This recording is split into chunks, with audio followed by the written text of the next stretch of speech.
Dan gajah masuk pun tak nampak rasanya. Seronok, sangat seronok. Sebab kalau nak ikutkan tapak rumah ni asalnya memang sangat semak. Dan keluar surat, kami pun dapat surat merah satu, surat amaran.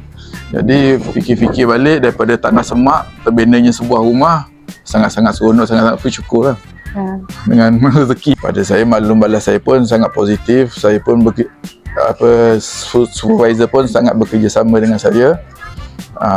Dari start rumah tanah ni kosong sehingga siap rumah ni, supervisor bagi feedback yang bagus. Apa-apa proses dah siap, satu proses tentang pembayaran, tentang proses seterusnya, feedback yang sangat cepat. Alhamdulillah.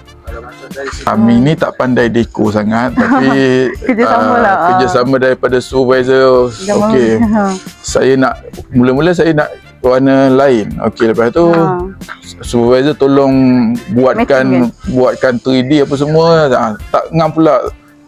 Dia boleh melayan saya nak warna lain apa semua. Alhamdulillah, warna terang, warna gelap, dia matching kan. Tak nafikan memang ramai yang kontraktor menipu, tapi untuk AHB ni, andai kata ragu-ragu, datang dulu ke pejabat dia.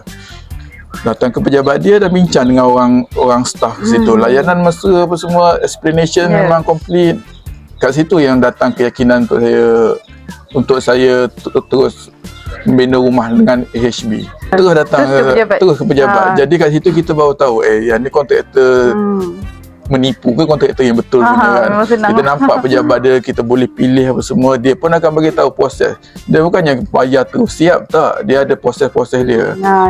Bayar step pertama, step kedua, step ketiga. Rumah ni pun asalnya bukan saya yang pilih.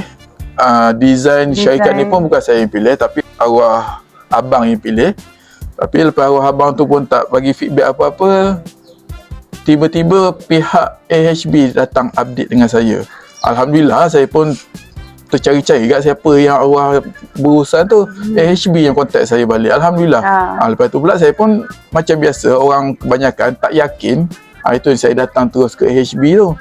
Saya datang ke AHB, explanation daripada pihak AHB. Kat situ timbul keyakinan saya. Tu yang saya terus berurusan dengan AHB. Boleh bagi 10 lah.